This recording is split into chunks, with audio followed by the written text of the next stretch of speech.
Takulandirani ku AMTV Malawi kuchimake kwa nkhani zenizeni. Ngati nkhani imeneyo kuno kulibe, dziwani kuti nkhani imeneyo ndi yabodza. Koma mundilole pa nthawi ino ndayitana a Felix Njawala kuti akulongosoleni mwatsatanitsatani kuti kodi Dr. Gadaiso Kabambe apanganji ndipo zoyenereza zimene ali nazo ndi zotani. Akathayowa ndizakuyitanirani akweni Dr. Patricia Kaliati amene ali advisor a president kuti akuwuzeni mmene azikapangira advisor president. Koma pa nthawi ino mundilole ndayitani National Publicity Secretary athu olemekezeka a Felix Njawala nthawi yano dziko. Chipagera mwamba, chipagera mwamba, chipagera mwamba, chipagera mwamba. UTM, UTM, Sokolo latu, Sokolo latu, Sokolo latu. Dr. Dalitso Kabambe pa 16 September. Dr. Dalitso Kabambe pa 16 September. Dr. Dalitso Kabambe pa 16 September. Takonzeka ukavota lachiwiri lubwera leti. Takonzeka ukachosa MCP lachiwiri lubwera leti. Takonzeka ukachosa Chakwera lachiwiri lubwera leti. Ziko mukambi. A president choyamba mlandire ulemu wanu. A president amene mukukhala state president lachiwiri limene likubwera. Komanso my Bridget Kabambe amene mukukhala first lady lachiwiri likubwera. Ife a president chifukwa cha nthawi maulemu akhale m'malo mwake azukulu anzanga onse amene muli pano. Tayenda Malawi ino, tapita malo ena aliwonse kumene kuli anthu. A president athu ayankhula ndi anthu madera onse. Ndofuna ndikutsimikizireni abale anga muli apa. Lachiwiri anthu adzidzimuka ndi malizathu amene atatuluke. Zipani Malawi muno zilipo zambiri a president. Chimene amachita nchonena kutaka mapanga nsonkhano. Amatuta anthu cholinga kuti anthu adziona kuti chipanicho chili ndi anthu ambiri. Amayankhula anthu omwewo kudedza, amakayankhulanso omwewo kumzimba. Ndi amakayankhulanso kunsanje anthu ake omwewo. Ife UTM timayankhula ndi anthu akunsanje komweko. Timapita kumwanza kukayankhula ndi anthu akumwanza. Ndi timapitanso kuchilazulu kukayankhula ndi anthu akuchilazulu. Tabwera ku Blantyre tikusayankhula ndi inu anthu akuno ku Blantyre. A president lachiwiri anthu azizimuka mene chisankho ichi chitayendere. Malemu Dr. Saulos Chilima anali president wathu. Anthu ena dzina limeneli tikamalitchula mitima yawo imakwera mmwamba. Amayankhula mawu akunena kuti kodi inu mudzingolirabe mpaka kalekale. Ndi ine ndimafunsa mafunso, ndi chifukwa chani John Chilembwe amaliridwabe mpaka lero? Ndi chifukwa chani akamuzubanda amakumbukirabe mpaka lero? Ife tikalira Chilima ndeta lakwitsa. Kodi inu mmene anafera Chilima ndani Malawi samamva chisoni? Kuchikangalo kunachitika zoopsa zimene Malawi aliyense akufuna mayankho. Ndi afuna imfa imeneyo ife tiyiwale. Ndeti nene pano imfa imeneyo sitidzayiwala. Ndipo kuti adziwe kuti imfa imeneyo ndiyopweteka. Anthu ambiri pamene akavota lachiwiri, wina kaya akufuna kaya sakufuna, akakalola movota nkhope ya Chilima ija ikabwera, akakangoona logo, akakangoona simu ya UTM. Nkhope imene ija ikapangitsa anthu ambiri kuvotera UTM chifukwa akufuna atadziwa chimene chinachitika. Tikamanena zimene zena amaona ngati tikunama. Ikirani lachiwiri muzakomoka chifukwa zimenezo zitani kodi zichitika. A president ndi mfundo ina yachiwiri imene ndimafuna kukamba. Anthu ena akumafuna kupotoza anthu maganizo. Akumatulutsa masafe osiyanasiyana. Akuti awa akutsogola, awa akutsogola, awa akutsogola. Masafe folo akukamba zokuti akutsogola anthu osiyanasiyana okwana folo. Zimenezo mudziwe nokuti zikuonetseratu kuti zimenezi nzongopanga kufuna kusokonezana Malawi. Ena akumanena kuti zipani zawo ndi zikulu. Mufuna mudziwe lero Malawi. Chaka cha 2019 zipani zonse za Malawi muno palibe chipani chimene chinapeza mavoto ofika 2 million. ndi zipani zitatu zimene zinapeza mavoto opitirira 1 million. Tisanaonjezere mavoto ya TPEX. UTM inapeza 1.1 million. MCP inapeza 1.6 million. DPP inapeza 1.6 million chaku. Kusoneza kuti zipani zitatuzi ndizofana na mphamvu. Ne wina sakunamizeni kuti chipani ichi chachikulu kapena ichi chachikulu. Zipani zinazi ndi zakale osati zazikulu ayi. Zinabadwa kale kusiyana ndi UTM. Koma UTM ili ndi anthu ambiri chifukwa choti Malawi muno anthu ambiri amafuna zinthu zabwino. Zabwinozo sangazipeze kwina kulikonse koma ku UTM. Mukamaka vota lachiwiri abale anga amene mukutionera komanso ife tili pano. Dr. Daliso Kabambe ndikufuna ndikuuze si munthu wamba. Dr. Daliso Kabambe si munthu wamba. Akabambe agwira ntchito mboma la Malawi zaka 25. Agwira maunduna osiyanasiyana ndi ma president osiyanasiyana. Agwira ndi Abakiri Mulusi, agwira ndi Malemu Apingwa Mtalika mzimu wawo use mutendere. Anagwira ndi Joyce Banda, komanso anagwira ndi Professor Arthur Peter Mtalika atati. Ndikufuna ndikuuzeni nthawi yonse imene agwira ntchito, president aliyense amene agwira naye ntchito, amene ali moyo akhoza kukutsimikizirani kuti Akabambe ndi ndani. Abakiri Mulusi mdziko muno muli njala, adafuna kuti njala ithe. Anatenga Akabambe ndi anzawo tagwira ntchito tapeza ni njira zoti njala ithe mdziko muno. Ndi pamene eno amakayambisa program ije yochedwa startup. Katswiri wake awa Dr. Kabambe ali hapa. Abakiri anachoka kunabwera Apingwa Mtalika chisulo janjanji mchesa njala ena nkanena kuti mose walero. Ndiye ndikufuna ndikuuze na abale anga Dr. Kabambe anali budget director. Budget director ntchito yake aone kuti boma likupeza ndalama zingati, zikuperewera ndi zingati, kodi tizipeza kuti. Ndiye ntchito ya budget director. Aonenso kuti kodi zoyenera kuperekako ndalama ndi ziti, nanga zosayenera kuyikako ndalama ndi ziti. Nthawi imene ichi Akabambe chidwi chachikulu kwambiri chinali kuyika ndalama zambiri ku misewu, kuyika ndalama zambiri ku maphunziro, kuyika ndalama zambiri ku zaulimi. Ndi chifukwa chake nthawi ya Apingwa Mtalika imati tisanadzale chimanga Amalawi mdziko muno amakhala agula kale fertilizer uja wa subsidy. Amakadzala chimanga fertilizer atagula kale. Zimatheka bwanji? Amayika ndalama nthawi yache, amayika ndalama zokwanira. Lero a president kufuna ndikuuzeni startup kapena AIP fertilizer wa chaka chatha boma ili lilipoli anthu agula chaka chino. Ena mpaka lero sadagulebe iya. Fertilizer wa chaka chatha ena adzatira chimanga cha chaka chamawa. Zimenezo zikuonetsera ukatswiri umene munali nawo. Mwatsoka 2012 Apingwa adatisiya kunabwera Mai Joyce Banda. Anafunanso apeze munthu athane ndi vuto la uchembere. Anthu ambiri amayi ambiri amamwalira asanabereke kapena akabereka. Ndi pamene amakatenga Akabambe kuwapatsa ntchito imene. Anayigwira ntchito imene mmene chimatha chaka chimodzi. Imfa za amayi auchembere mdziko muno zinali zitatsika kwambiri. Maiko ena amabwera kuno kudzaphunzira ndondomeko zimene dziko la Malawi latsatira. Katswiri wake Dr. Kabambe ali hapa. Joyce Banda atachoka kunabwera tsopano Professor Arthur Peter Mtalika. Professor atatenga dziko 2014 anaendesa 2014, 2015, 2016. Itafika 2016 mdziko muno ndalama zakunja zinayamba kusowa. Dola inachoka pa 432 kwacha kufika pa 750 muzaka ziwiri. Ndi pamene Professor anafuna kuti apeze munthu aone kuti apeza njira zotani kuti chuma chikhazikike, chuma chiyende bwino, ndalama zakunja zipezeke. Ndi pamene atati amakatenga Dr. Kabambe kuwapatsa udindo wa ugavana wa Reserve Bank 2017. Kuti mudziwe kuti Akabambe ndi katswiri kungobwera iwowo 2017. Pasanathe miyezi itatu ndalama zakunja mdziko muno zinapezeka mpaka na zimadutsa miyezi 6. Amati import cover 6 months import cover. Akabambe ali hapa within 3 months. Mizere ya mafuta 2017 inatha. Kungota mizere ya mafuta 2017 mpaka 2020 kunalibenso mizere. Yayamba kuoneka 6 months atachoka Akabambe ngati governor wa Reserve Bank.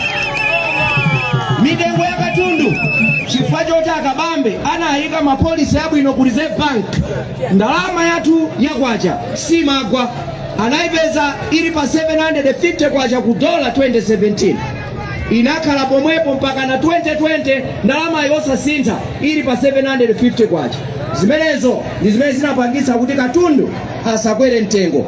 Zira analipeza lili pa 50 kwacha 2017, 2020 analisiyanso lili pa chani kodi pa 50 kwacha. Nima anampeza ali pa 50 kwacha 2017, anamsiya 2020 ali pa chani pa 50 kwacha. Federeza anampeza 18,000 kwacha 2017, anamsiya 18,000 kwacha 2020. Palibe zimene zimakwera mtengo. Ndiye nakakuza ni kuti katundu sangatsike mtengo. Mwauze kuti Akabambe ali gavana wa Reserve Bank, mafuta mdziko muno adatsika mtengo. Anapeza petulo ali pa 739 kwacha, koma chifukwa choti ndalama yathu inachita stabilize chaka cha 2020 kumayambiriro petulo anatsika kuchoka pa 739 kwacha kufika pa 696 kwacha. Zimene ndikunenazi mukawerenge ngakhale mma newspaper zilipo. Katswiri wake ndani Dr. Kabambe ali apa. Ndimafuna kunena zimenezi kuti pamene mukukavota Amalawi kulikonse kumene muli, tisakavotere chizolowezi, tisakavotere mtundu wa chipani chathu, tisakavotere zigawo, tikavotere munthu amene angakonze chuma cha dziko lino. Abakiri Muluzi ataona kuti chuma chaonongeka chikufunika okonza, anasiya onse amuchipani mwawo, anakatenga Apingwa Mutharika chifukwa Apingwa anali katswiri wa zachuma. Apingwa anakhalapo wachiwiri wa gavana wa Reserve Bank. Dr. Kabambe ndi katswiri wa zachuma, anakhalapo gavana wa Reserve Bank. Apingwa atatenga dziko, chuma cha dziko lino chinayenda bwino, anthu njala mdziko muno inatani kodi inatha chifukwa choti anali katswiri, anaphunzira za chitukuko ndi zachuma. Akabambenso anaphunzira za chitukuko ndi zachuma. Ndi chifukwa chake lero ndikukuzana abale anga muli apa, musadere nkhawa. Amalawi kulikonse kumene ali akudziwa kuti dziko lino chimene chaonongeka ndi chuma cha dziko lino. Amene angakonze ndi Dr. Kabambe ali apapawo, ali nazo zifukwa zonse zoyenera kuti akasankhe Dr. Daliso Kabambe. Mafuna ndikufunireni zabwino zonse pamene tukavota lachiwiri. Tiyeni tikalingalire za chuma cha dziko lino, tikalingalire Malawi amene tikumufuna, amene angabwere ndi Dr. Daliso Kabambe komanso UTM. Ndi mawu amenewa ndimafuna ndikuthokozeni kwambiri. Ambuye akudalitseni. Zikomo kwambiri. Zikomo. Zikomo kwambiri National Publicity Secretary athu. President athu mundilole kwabwera azibalanga kutoka kundilande ukonde tingwala ndira pang'ono. Azibalanga kundilande ndikati 111 111 111 Kabambe ndi 1, Kabambe ndi 1. Ibeberere, ibeberere.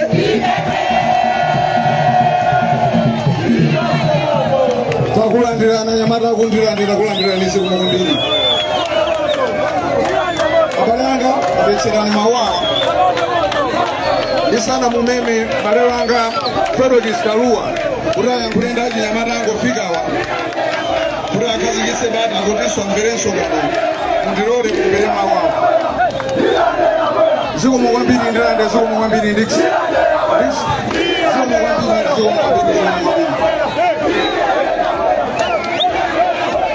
zikomo kwambiri ndilande, zikomo. Abalanga nonse amene muli pano, abalanga nonse amene muli pano mumveserei. Sabato ikapweteka size 5 timakagula size 6, sio? Size 6 ikapweteka timayenera kukagula size 7, sio? Chifukwa jana Malawi akuganiza moperewera nkumati size 5 yapweteka tibwerere ku size 4. Kodi ngati size 4 idapweteka, chomene mukuganizira chokuti tachoka ku 5 tibwerere ku 4 ndi chani? Nthawi yopanga zinthu za nyuwani yafika. Fredo ayankhula Nyamatawo alimbikise kuti amvetsere msonkhano. Nthawi yako Fredo.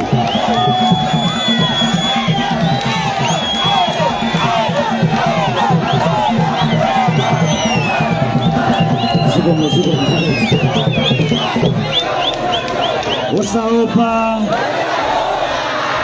osafoka,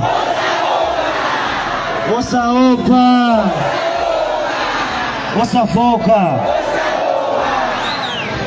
Nilikuwa Excellency.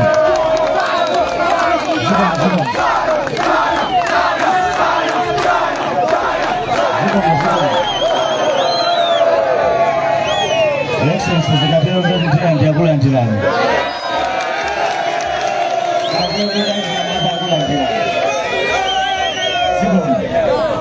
Excellency ule mwanu wa First Lady atu kuyambira pa 17 September bano ule mkoa atsokolere nonse tapemphera kuti malingana ndi nthawi maulemu onse aperekedwa kale. Your Excellency ifeyo ndadachinyamata kuchokera ku Nsanje mpaka ku Chitipa itafika 10 June tidalosoka mtima kwambiri anthu ambiri ankanoti UTM chipani chathu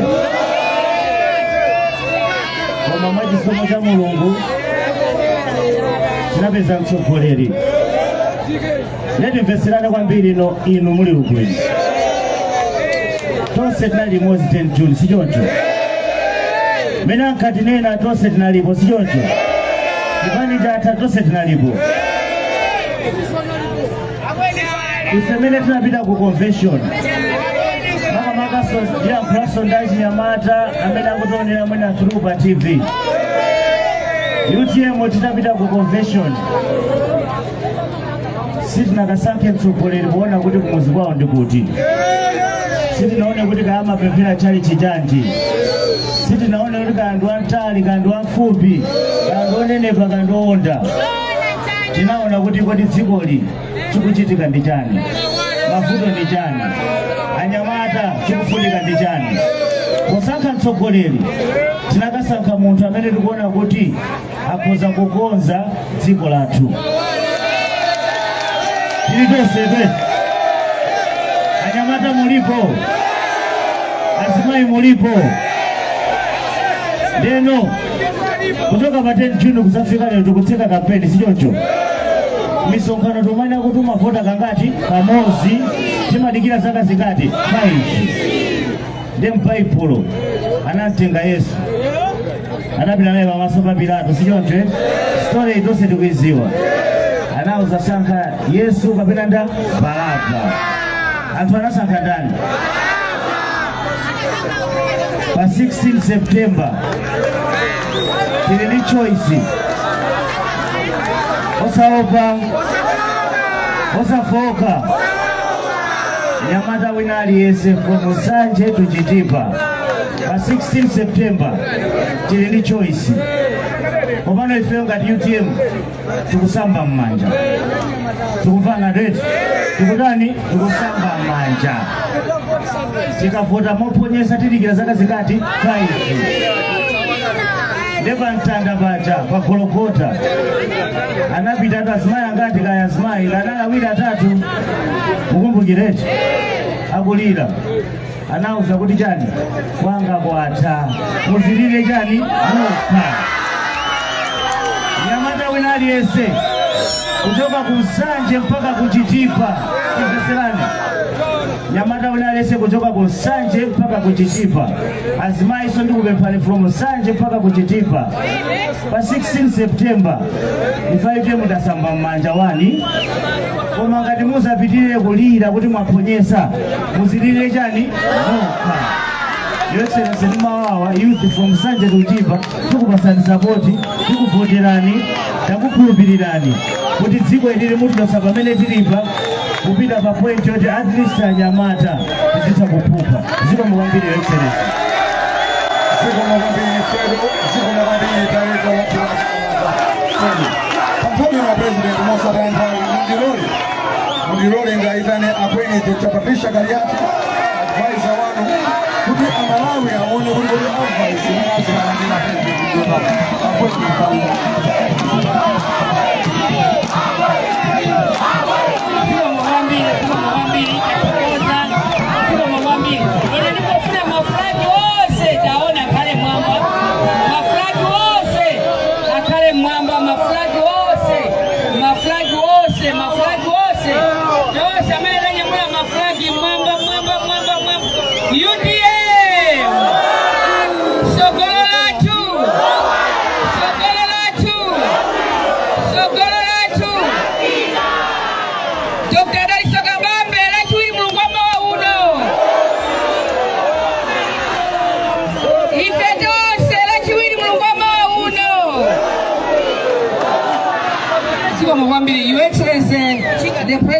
UTM and the president to be come Tuesday next week.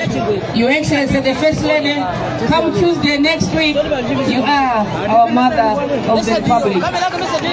Secretary General Vice President South, Director Mai, Sana Wanyamada, Public Secretary, Omaso, Director of Operations, Machado Anzanga, no, Samana Mulibano, Malijono Governor, Ose Makolo Atu, Matisi Governor, Ose Makolo Atu, money nose, money nose, money nose, money nose, Anyamada Ose, money nose. Choyamba Ineyo, Mulungu Mudilore, Dinana Nzimu, Wamalemu. Dr. South Silima. Pamene timasegera 2020 munali nafe pompana. Tinasegera nanu limodzi. Timayembekezeraso kuti siku la lero tikhala nanu limodzi. Koma ena mayembekezera kuti akatana nanu atanaso ndi chipani cha UTM. Koma inu Mulungu munakonda chipani cha UTM lero tilipo mpaka na siku la lero. Ndipembedzero lathu kuti ndi Dr. South Silima mukakhale nafe chipinda lija siku la chiwiri limene likubwera.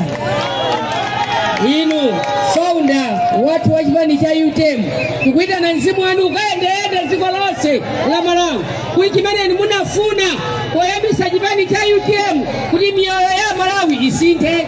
Achinyamata akhalozidali apaiwoka, azimayi akhalozidali apaiwoka, Amalawi tikhalozidali apaifetoka.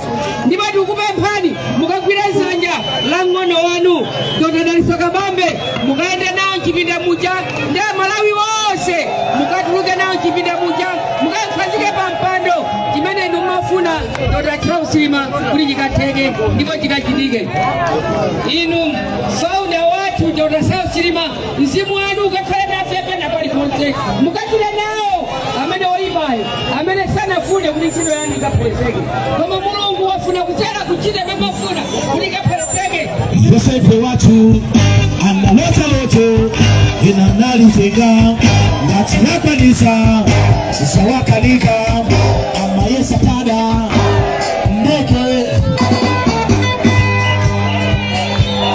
Silima watu analeta loto inanalitenga ngati yakanisa isawakalika ama Yesu pada ndeke Amona gada di marusa, amona gada tala nafe, amona gada di finisha. Yusiye mumakina yi, amona gada di marusa, amona gada tala nafe, amona gada di finisha. Yusiye mumakina yi.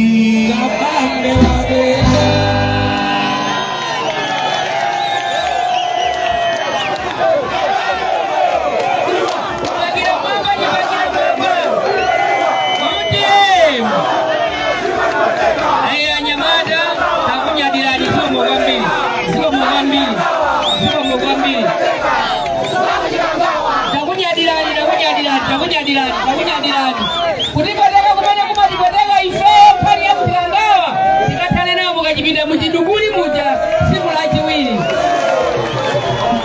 Moyo wose mafuta wose amene fena kumana nawo tikatane nawo mukachipinda muja siku la jadi limeneli la chiwiri. Zonse zimene amafuna founder watu wa UTM Dr. South Silima tikatane nawo siku la jadi limeneli la chiwiri. Ikakhala UTM kamu letuli imene likudaliri likubwera. Ife president mukufunaniza kuno zonse kuzipereka kwanu kuzunzika kwanu kuti mumange chipani cha UTM chikafike pano. Ife ndipembedzero lathu kuti mzimu wachilima kugwirani dzanja muchipinda muja mukatuluke naye mukakhale pampando wanu umene Mulungu akufuna siku la chiwiri pa 17 pa 20 mukabakalumbira muzikalumbira ndi mzimu wachilima kuti kuikani pampando kuti sanana woyipayo achite manyazi. Ife Mulungu tinapanga nanu pangano limene tinapanga ndi Mulungu inali kulitabu inoyi inali ya chipani cha UTM and we believe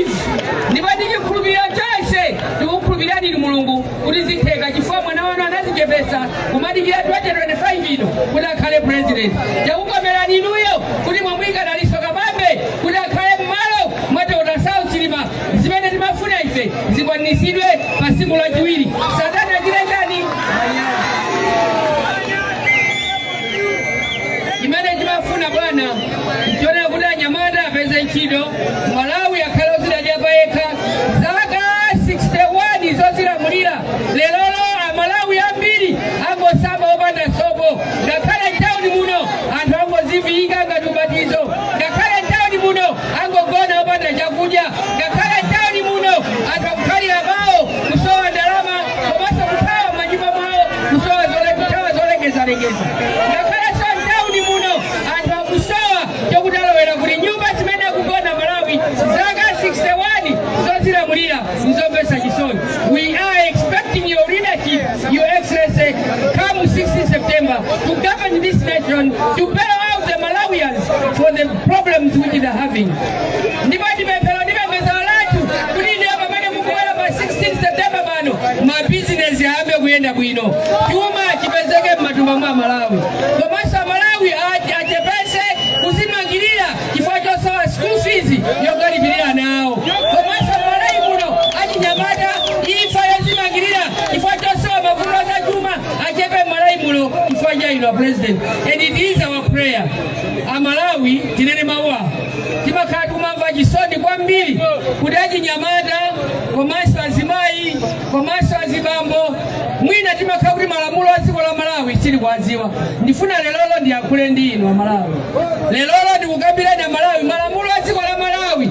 President amakhala zaka 10, president amakhala zaka 10, temu yoyamba zaka 5 kumabwera chisanga, temu yachiwiri zaka so zingati 5 pamodzi zaka zingati 10. Ndiye zitengera kuti mmene Dr. Daliso Kabambe anagwirira ntchito ndi malemu Dr. Bingu Mutharika adagwirira ntchito yabwino, anabwera kulera kuti ntchito zamajanga zindichitire chadi umboni Malawi muno 2020 Malawi tonse plus abibingo wonse tinapita kusewu kaenda kuti zinthu sizimayenda bwino, ndipo chisankho sizinayende bwino 2019 tili modzi mavuto amene ajatha Amalawi mwayiwala. Ndiponso pa 2020 tinapangana pangano ena amati ine ndakula ndikhala zaka 5 zokha, UTM ndi wachinyamata zaka 51 ngati za Dr. Daliso Kabambe atenge temu ina yomalizirayi, ndipo mipingo anachitira umboni, zipani zonse zinachitira umboni. Lelolo Mulungu meti masayinirana, Mulungu analipo. And we ask you, the Almighty God, fulfill the promise which we made, fulfill the promise which we made, we fulfill the promise which we made.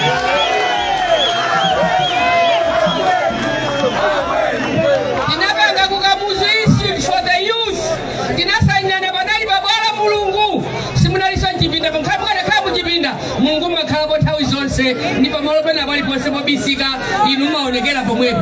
Ndipo pangano limali linachitika linali koma 2025 it is UTM 10. Ndiye nyengo iyi tikupempha malino amipingo yonse tibwezereni pangano tinapangana lija kuti 2025 is for UTM. Ndipo ambuye tikupemphani lero tinapangana pangano kuti 2025 is for UTM. And you are the Almighty God. You've never disappointed anybody else, and you will never disappoint UTM. You've never disappointed whoever made a mistake, and you will never disappoint UTM. Mulungu ino amene mumaona mumavubisa mvula ndoyipa yemwe, mumavubisa mvula ndi Satana yemwe, ndiokupa yemwe, ndiokuba yemwe, mumampasa chakudya. Ifeyo simutiwala lachiwiri pangano limati na pangano Kamuzu Institute for Youth kuti 2025 ndi chaka cha UTM ena janati ayi ine ndikhala zaka 5 nanga zakoma lero mawu amene mafuna kumalizira ndi awo. Asogoleri tikamabwera chaka chachiwiri cha president amakhala kudziwa kuti akupita kokapuma. Chaka chimene president amagwira ntchito zimakhala zaka zoyambirira zaka 5. Ngati zaka 5 izizi ma president onse okakamira khala pa ballot paper sanagwire ntchito, nyumba ndi zizothonya tikugonamo, misewu ndi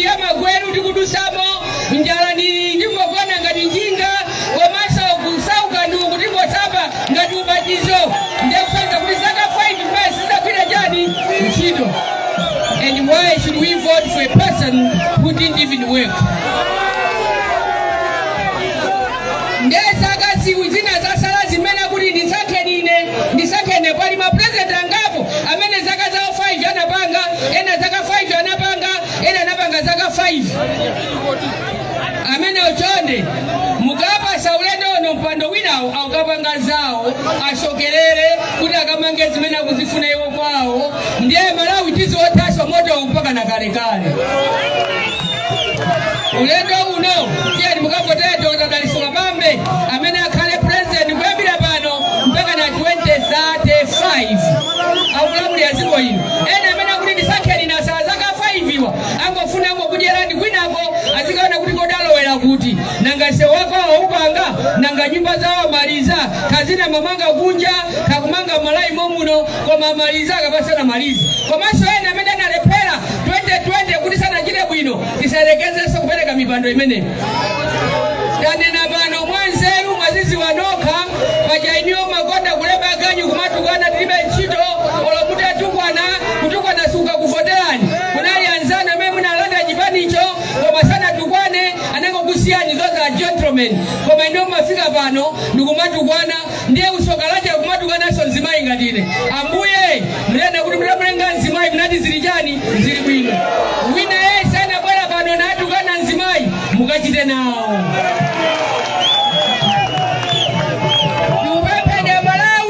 Musafotera anthu amene kupita ku retirement. Wina aliyese akamapita kopuma samagwira ntchito ngakhale ukwati ukatha palibe amene amatenga chovala kugulira kaza chakuti kuti judgment ni mawa.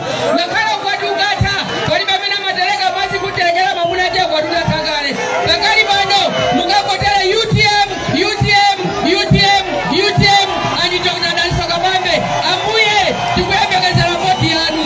Mulungu tikudikira voti yanu latuwirino. Mukavotera UTM Mulungu. The first vote is from you, heaven, because we made a covenant with you. We made a covenant with you, and we were expecting you to vote for UTM, and for the Malawians to vote for UTM. As you are voting for UTM, you are voting for Dr. South Silima. May he so rest in peace. As you are voting for UTM, you are voting Dr. Daliso Kabambe for the money to be in your pocket, for the ways that you come for the Malawian, for the good roads, for the good houses. You are voting for your jobs. You are voting for your education. And may God bless you as you go voting come 16 September. Amen. Osaiwala kupanga subscribe ku channel ya AMTV Malawi.